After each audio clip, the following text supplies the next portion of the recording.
Hello नमस्कार दोस्तों। आज मैं एक ऐसी चर्चा करने आया हूं जो कि ना जाने इस देश के कितने सारे गरीब विद्यार्थी को ये समस्याएं होती है। हमारे देश में आज भी हमारे देश के यूथ हायर एजुकेशन में जाने के बारे में नहीं सोचते हैं। ऐसे कुछ घटना के बारे में मैं बात करने आया हूं। जैसे आजादी से पहले हम लोग का माता पिता, दादा दादी और हमारे बुजुर्ग लोग हायर एजुकेशन में इसलिए नहीं जा पाए क्योंकि उनकी जात छोटी थी।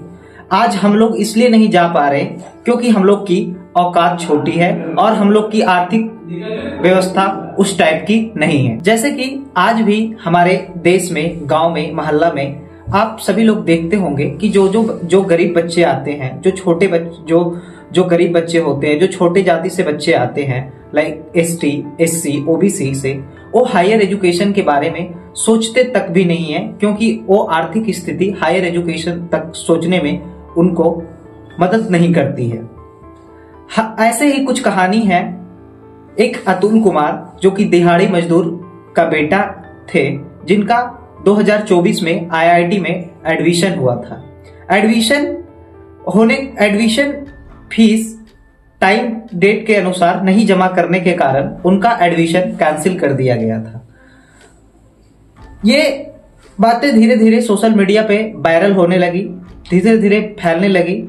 आर्टिकल 144 के तहत, जो कि गारंटी टू एडमिशन को सिक्योर करता है, उसके तहत उनकी एडमिशन दोबारा लिया गया। ना जाने इस देश में और हमारे बिहार राज्य में ऐसे ही घटना कितना घटती है जो हमारी मीडिया कभी इसको नहीं दिखाती है। हमारे बिहार में ना जाने की इस तरीका की घटनाएं कितना ही घटती है। जैसे कि हमारे गांव का एक मित्र था जिन्होंने एडमिशन लिया था आईटीआई में, बिहार का कोई यूनिवर्सिटी में। मैं यूनिवर्सिटी का नाम नहीं लेना चाहूंगा यहाँ पे। उन्होंने 10,000 रुपया जमा किया। उसके बाद जिस टाइम पीरियड तक जो अगला 10,000 जमा करना था, वो नहीं जमा कर पाने के कारण वो ना तो उसको कभी एग्जाम देने के लिए बुलाया गया, और इसी डर से ये भी कभी अपने कॉलेज में ना तो इसको डिग्री मिली और ना तो ये कॉलेज विजिट किया अपने डिग्री को लेने के लिए, क्योंकि हमेशा से इसको ये लगता रहा कि मैंने 10,000 रुपया नहीं दिए हैं।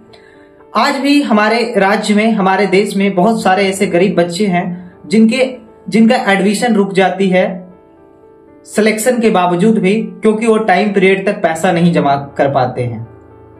हमारे देश में आज भी ऐसी समस्याएं हैं जहां पे बोला जाता है कि हमारे राज्य में कि अगर इस टाइम तक आप पैसे नहीं दोगे तो आपका एडमिट कार्ड रोक दिया जाएगा।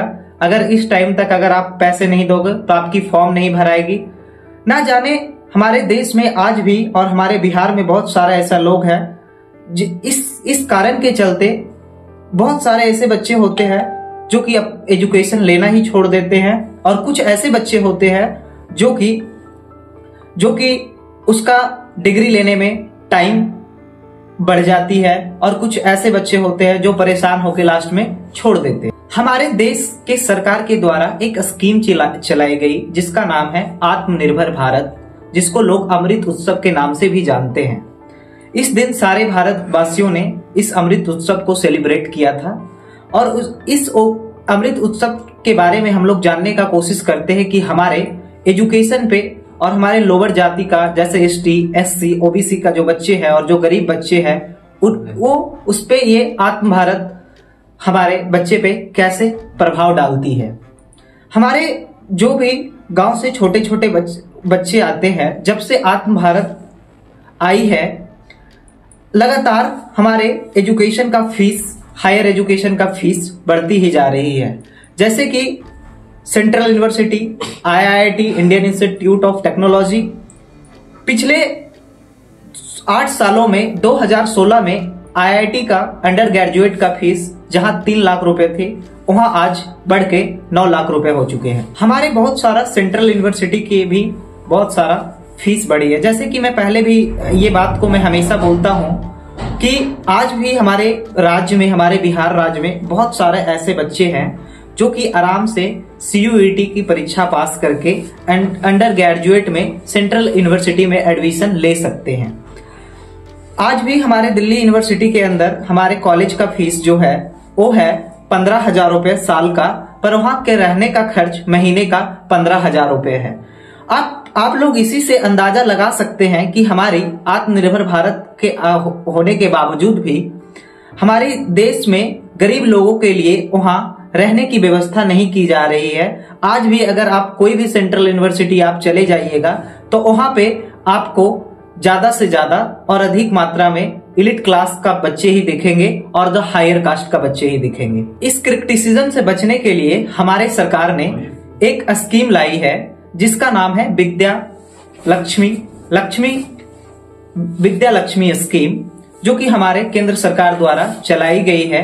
इस स्कीम के माध्यम से जो भी लोअर कास्ट के बच्चे, गरीब बच्चे, उसको 0% पे लोन दिया जाएगा हायर एजुकेशन में जाने के लिए, जो कि आज भी हमारे बिहार के बहुत सारा जो गवर्नमेंट स्कूल में जो बच्चे पढ़ते हैं उनको इसके बारे में कुछ नहीं पता होता है। और आज भी अगर बिहार में बच्चे अगर कभी भी लोन पास करवाने के लिए जाते हैं तो उनकी बहुत सारी समस्याएं होती है, बहुत कम संभावना रहती है कि उनका लोन पास ही हो जाएगी। बहुत ऐसा टाइम ऐसा होता है कि उनका लोन पास नहीं होता है। हमारे बिहार सरकार द्वारा एक स्कीम चलाई गई है जिसका नाम है एजुकेशन टू ऑल, जिसके तहत जो भी गरीब बच्चे हैं, लोअर कास्ट के बच्चे हैं, जैसे एसटी का बच्चे, एससी का बच्चे, ओबीसी का बच्चे हैं, और जो गरीब का बच्चे हैं, उनको हायर एजुकेशन में जाने के लिए सरकार लोन देती है, जो कि एक बहुत कम ब्याज पे लोन देती है। 8% 9% के ब्याज पे उनको लोन देते हैं। बढ़ती फीस के कारण, जैसे हमारे गांव से एक हमारा मित्र ही गया हुआ है, वो किसी कॉलेज में जाके बीटेक कर रहा है। बढ़ते फीस के कारण वो लोन लेने के बाद भी उसकी आर्थिक स्थिति ये नहीं है कि वो आराम से कंफर्टेबल होके उस कॉलेज में पढ़ सके। उसको आज भी बहुत सारी समस्याओं की सामना करनी पड़ती है, जिसके कारण वो बच्चा कभी हायर एजुकेशन के बारे में सोच पा रहा है, ना तो वो सोच पाएगा। इसीलिए आज भी आप अगर बिहार का कोई भी गांव चले जाइएगा और बिहार का कहीं भी आप कोई शहर चले जाइएगा, वहां का आज भी 95% यूथ जो अपना सेकेंडरी एजुकेशन पास करके, जो क्लास 12th पास करके आते हैं, वो सरकारी नौकरी की तैयारी करना शुरू करते हैं, जो कि 2024 का डेटा बताती है कि सिर्फ 1% युवा को ही सरकारी नौकरी मिलती है और 90% हमारे बिहार, हमारे यूपी का जो यूथ लोग हैं, गरीब लोग हैं, जो छोटे जाति से आते हैं, उनको कहीं ना कहीं वो मजदूरी करने लग जाते हैं। हमारे देश में लगातार ट्यूशन फीस, हायर एजुकेशन के फीस बढ़ने के कारण बहुत सारे आप आज भी अगर गांव में चले जाइएगा, कोई भी यूथ हायर एजुकेशन में जाने के बारे में तक नहीं सोचता है, चाहे वो कितना भी मेरिटोरियस क्यों ना हो, क्यों बहुत अच्छा भी पढ़ने में होता है और वो बहुत अच्छा अपने जिंदगी में कुछ कर सकता है, इसके बावजूद भी वो हायर एजुकेशन में जाने के बारे में नहीं कभी सोच पाता है। अगर कोई बच्चा, जैसे आप लोग हर एक समाज में देखते होंगे कि अगर कोई बच्चा, मान के चलिए कि अगर वो IIT में चला गया या कोई प्रेस्टिजियस कॉलेज में चला भी जाता है, कोई सेंट्रल यूनिवर्सिटी में चला भी जाता है, तो उसके बाद जो वहां पे उसकी समस्याएं जो होती है, एजुकेशन इनइक्वालिटी की समस्याएं होती है। क्योंकि हम लोग जिस बैकग्राउंड से आते हैं, हम लोग को इंग्लिश थोड़ी कम आती है, हम लोग की थोड़ी कल्चरल लैंग्वेज थोड़ी अलग है, तो हम लोग की यूनिवर्सिटी में बहुत सारी इनइक्वालिटी को फेस करना पड़ता है। जैसे कि 2021 का डेटा बताता है कि हमारे जो छोटे जाति से जो बच्चे आते हैं, SC, ST, OBC से जो बच्चे आते हैं और जो गरीब बच्चे आते हैं, पिछले 5 साल में 122 बच्चे IIT, IIM में अपना जीवन समाप्त कर चुका है। क्योंकि अगर आज भी आप अपने समाज में देखते होंगे कि अगर कोई बच्चा का अगर IIT में एडमिशन हो गया या कि किसी भी प्रेस्टिजियस यूनिवर्सिटी में एडमिशन हो गया, प्रेस्टिजियस कॉलेज में एडमिशन हो गया, university of Delhi, BHU university, Hyderabad university, तो वहां पे आज भी हमारे समाज में ये माना जाता है और उनका परिवार को ये लगता है कि ये हमारा इकोनॉमिक एसेट है। और जब वो कॉलेज से ग्रेजुएट होके निकलते हैं, क्योंकि हमारे देश का डेटा बताता है कि आईआईटी का जो अनएम्प्लॉयमेंट है वो 38% है, जिसके कारण उनको बहुत सारी डिप्रेशन की समस्याएं होती है, बहुत एंजाइटी होती है, सोशल एक्सेप्टेंस सोसाइटी उनको सोशली कंफर्टेबल फील नहीं करवाती है, जिनके कारण ना जाने इस देश में कितने विद्यार्थी अपने जीवन का अंत कर लेता है। जैसे हमने कुछ डेटा लिख के रखे हैं जो पिछले 2023 और 24 का डेटा है। आईआईएम लखनऊ में 29% से ट्यूशन फीस बढ़ी है, आईआईएम अहमदाबाद में 5% से, आईआईएम रांची में 19% से, और आईआईटी दिल्ली जो कि हमारे देश की शान है टेक्नोलॉजी में, उसकी फीस पिछले 5 सालों में 100% से बढ़ी है।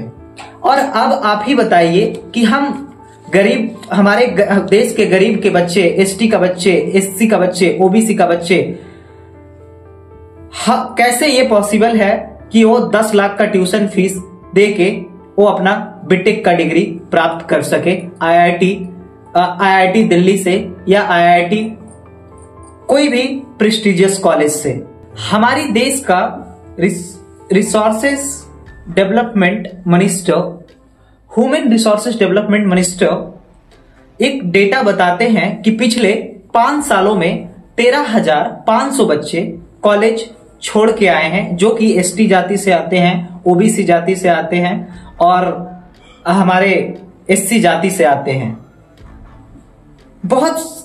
कोई भी सेंट्रल यूनिवर्सिटी में एडमिशन लेना या कोई भी प्रेस्टिजियस कॉलेज में एडमिशन लेना आईआईटी, आईआईएम में बहुत बड़ी बात होती है। बच्चे को 14 घंटे मेहनत करने के बाद वो एडमिशन ले पाते हैं और लगातार फीस बढ़ने के कारण, लगातार उनकी आर्थिक सपोर्ट ना होने के कारण वो अपने कॉलेज से वो छोड़ के चले आते हैं। जैसे कि मेरे पास कुछ डेटा है, मैं बताता हूं कि पिछले सरकार द्वारा जारी किए गए कुछ डेटा है। पिछले 5 सालों में सेंट्रल यूनिवर्सिटी से 4096 बच्चे ओबीसी का जो कि कॉलेज छोड़ के आ चुके हैं। एसटी का 2262 बच्चा जो कि सेंट्रल यूनिवर्सिटी से, जैसे BHU, Delhi university, Hyderabad university, Kolkata university जैसे यूनिवर्सिटी से छोड़ के आ चुके हैं। एससी से 2425 बच्चे कॉलेज छोड़ के आ चुके हैं। IIT, Indian institute of technology, जिसकी आज भी हमारे देश में बहुत रिस्पेक्ट है और आज हमारे देश की एक शान है, जिसमें जाने के लिए बच्चे को ना जाने कितनी मेहनत करनी पड़ती है, उसके बावजूद भी बच्चे के साथ ये समस्या होती है। ओबीसी से पिछले 5 सालों में 2266 बच्चे आईआईटी से बाहर आ चुके हैं। एसटी से 408 बच्चे और एससी से 1068 बच्चे जो हमारे आईआईटी से बाहर आ चुके हैं। आईआईएम से ओबीसी का 163 बच्चे, एससी का 183 बच्चे और एसटी का 91 बच्चे जो आज अभी पिछले 5 सालों से लेके अभी तक में वो कॉलेज छोड़ के आ चुके हैं। हमारे देश के जो छोटे जाति का लोग है, जैसे एसटी है, एससी है, ओबीसी है, जो कि केवल इकोनॉमिकली वो बैकवर्ड नहीं है, इकोनॉमिकली वो पीछे नहीं है, बल्कि वो सोशली भी पीछे है। अभी फिलहाल की एक रिसर्च बताती है कि शहर में जितनी भी टैंकर साफ करने वाला, कचरा उठाने वाला, रिक्शा चलाने वाला 92% जो वर्कर है जो कि एसटी, एससी और ओबीसी से आते हैं। जैसे कि आज हमारे देश में और हमारे बिहार में एक स्कीम चला है जिसका नाम है लोहिया स्वच्छ बिहार और स्वच्छ भारत, जिसके तहत आपके घर पे रिक्शे लेके कोई कचरा लेने आता होगा। आप कभी गौर कीजिएगा कि वो रिक्शा कौन चलाते आ रहा है, वो कौन सी जाति का लोग आ रहा है, वो एसटी है, एससी है या ओबीसी है या कोई हायर कास्ट का आदमी आ रहा है। आज भी हमारे देश का डेटा ये बताता है कि 92% लोग जो ये मैनुअल वर्क करता है। जैसे मैं अपनी कहानी मैं बताता हूँ, मैं जिस स्कूल में पढ़ता था उस स्कूल का टॉयलेट साफ करने वही एसटी का बच्चा, एससी का बच्चा आता था, और जो मुझसे आज भी वो मिलता जुलता ही है। 2019 के रिपोर्ट के अनुसार हमारे एजुकेशन मिनिस्टर रमेश पोखरियाल कहते हैं कि आज भी प्रेस्टिजियस कॉलेज जैसे आईआईटी, आईआईएम और बड़े बड़े कॉलेज में मात्र 5% ही प्रोफेसर लोअर कास्ट से आते हैं, जो कि एसटी से आते हैं और एससी से आते हैं और ओबीसी से आते हैं। आरटीआई फाइल करने के बाद आईआईटी मुंबई में, जो कि हमारे देश का सबसे फेमस आईआईटी में से एक है, जिसमें 24 ब्रांच में एक भी एससी और एसटी का प्रोफेसर नहीं पाया गया। मेरा कुछ सरकारी स्कूल के टीचर से बात हो रहे थे तो ये बता रहे थे कि मैं लोअर कास्ट के बच्चे के, जैसे चमार, मुसहर और छोटे छोटे जो जाति से बच्चे आते हैं, ओबीसी का कुछ छोटे छोटे जो बच्चे वहां पे जाते हैं, वो मेरे को ये बता रहे थे कि मैं इसको पढ़ाना चाहता हूं पर ये सांप से नहीं आता है। और ये आज भी हमारे देश में ऐसे बहुत सारे बच्चे हैं जिसके पास पहनने के लिए ड्रेस नहीं है, स्कूल जाने के लिए ड्रेस नहीं है, नहाने के लिए साबुन नहीं मिल पाता है उसको टाइम पे। तो कहीं ना कहीं मुझे आज ये लगता है कि कहीं ना कहीं जो डिस्क्रिमिनेशन है वो कहीं ना कहीं एसटी और एससी का बच्चों को हमारे जो प्राइमरी स्कूल होता है, जो सरकारी स्कूल होता है, उसमें भी उसको देखने को मिलता है और वो समस्याओं को वो फेस करता है। इसीलिए मैं एक वाक्य हमेशा बोलता हूं कि ये आजादी झूठी है, हमारी देश की जनता भूखी है, हमारे देश की बच्चे, हमारे देश का यूथ भूखे हैं और ये आजादी झूठी है। जय हिंद, जय भारत। मिलते हैं नेक्स्ट वीडियो में।